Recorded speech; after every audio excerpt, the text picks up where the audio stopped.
Hello, this is Rex Crandell, and the topic for today is what are the advantages and disadvantages of a revocable trust? Revocable means that you can still change it at any time.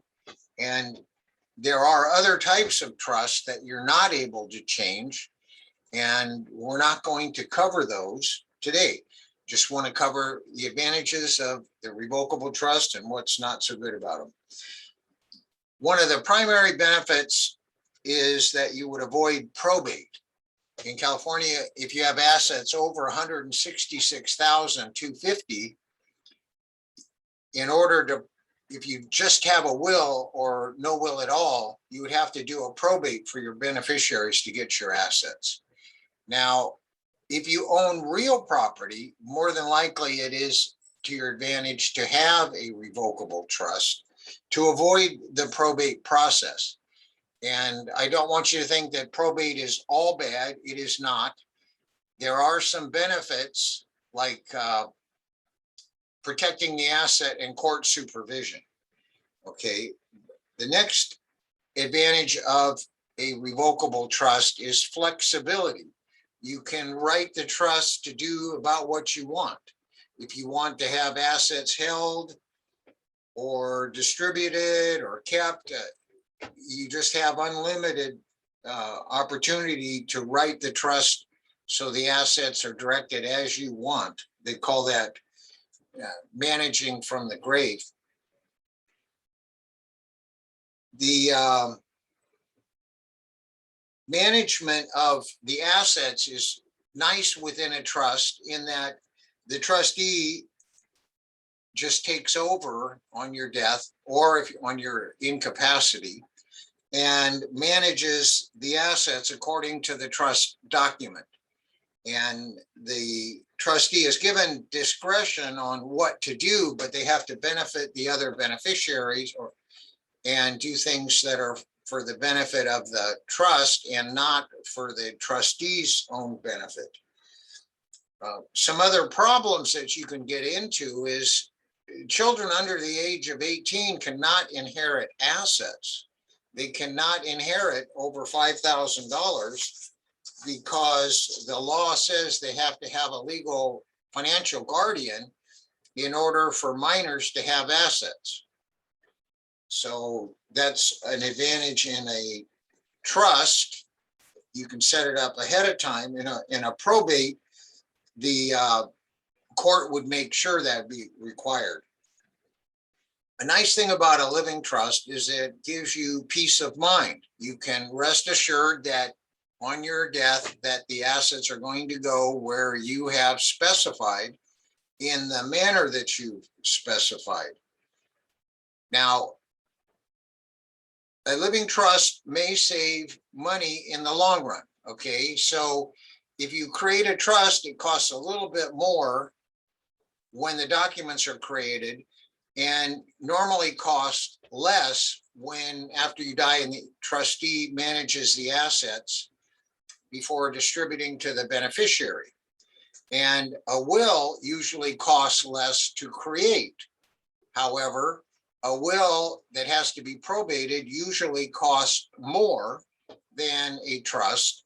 And with all the court supervision and a whole lot of government court forms, the trust takes longer or can take longer to administer to get the assets out to the beneficiaries. A nice thing about a trust is the assets you have listed in the name of the trust. If you become incapacitated, for example, with Alzheimer's, you cannot be trustee. The successor trustee automatically is in charge of your assets, and the assets in a trust are managed, and you do not need to get a conservatorship, which is a court supervised situation looking over your finances. And a trust eliminates that whole process. So that saves quite a bit. The assets that end up being outside of the trust, if you become incapacitated, you need a different document to manage those to keep out of conservatorship. And that's called the durable power of attorney for financial management. If you have a trust, people think you don't need a will. Well, you still will need a will when you have a trust, and it's a fairly perfunctory document that says whatever you want to know about my assets, where my assets are going to go look at the trust. If the trust is invalid, do what the trust says. The will just keeps pointing back to the trust. And what we call that is, in this case, the trust is the centerpiece of your estate plan. If you don't have a trust, then the will is the centerpiece of your estate plan. Another advantage of a trust is that beneficiaries have a limited ability to challenge the trust. There's a code section, 16061.7 California Probate Code, where when the trustee gives notice of the death of the trust maker, the beneficiaries have 120 days or 60 days, depending on how the notice is given, to challenge the trust, document the wording. And if the heirs don't challenge the wording, then the trust is exempt from being challenged in the future, which is different than a will. A will can be challenged at any time during the probate process. A major benefit in California for having a revocable trust is that if the person's on public benefit, say they become incapacitated or injured in a car accident, they have to live in a skilled nursing home, that can frequently nowadays cost $6,000 a month for the entire time the person's alive. Now, Medi-Cal will pick up the money, the cost, if the person in the skilled nursing home has less than $2,000 of cash. If they have a large amount of cash, Medi-Cal's not going to pay anything until all that cash is used up. But in the scenario where someone is in a skilled nursing home and they run up a bill over their life before they pass of, let's say, $900,000, if you have your assets in a will or without a will, Medi-Cal will come back and take other assets, they call it chargeback, so that they get reimbursed for what they paid you. And that only applies on a will or without a will. The current law is if you have your house, for this example, in a trust, Medi-Cal does not have the right to do chargeback and take the house back. So overall, a trust will cost you a little bit more now and hopefully cost less in the future.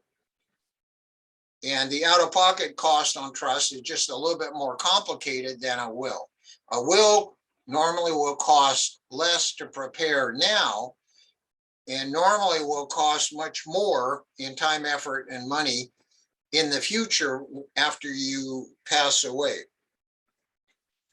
So what are some of the disadvantages of a revocable trust? One is that you have to retitle your assets. So what that means is you have your house, you put it in the name of your revocable trust. And another disadvantage of a trust, after you pass away and the successor trustee takes over, there is a chance, and it does happen, where the trustee takes money that they're not authorized to use it for, either for non-trust beneficial expenses, or they steal the money. And we try to reduce that risk when using a revocable trust by requiring the trustee to have a fidelity bond. So there are disadvantages, and usually the break point for someone needing a trust is if their overall assets, other than pension plans, annuities, and life insurance, if their overall assets are more than 166,000, it leans towards having a trust would be better. If you have California real estate or real estate anywhere, it's more than likely better to have a trust. There are other types of trust, like an AB trust. I'm not going to explain it, but it splits into two on your death, saves inheritance tax. There is another type of trust called a testamentary trust. You write it in your will, and then when you die, the probate court activates the trust. Another type of trust is a life insurance trust, and there's another trust called a charitable trust. So there's a lot to consider, but on the balance, most people that have a modest estate or large estate feel that a trust is better. And sometimes, with the a minor under 18 not being able to get direct bequests, the property can just stay in the trust until the minor becomes, oftentimes in the trust will put the distribution to the minors will be 1/3 at age 25, 1/3 at age 30, and 1/3 of the assets at age 35. The rationale here is that if the person goes through and spends the first bequest unwisely, that perhaps they'll be wiser the next time around. So there are a lot of factors to consider, and on the balance, the majority of people that I see do prefer the revocable trust as the centerpiece for their estate plan, with other documents also. So if you have any questions, my name's Rex Crandell. You can contact us at 925-934-6320 or email at rexcrandell@astound.net. Thank you for listening.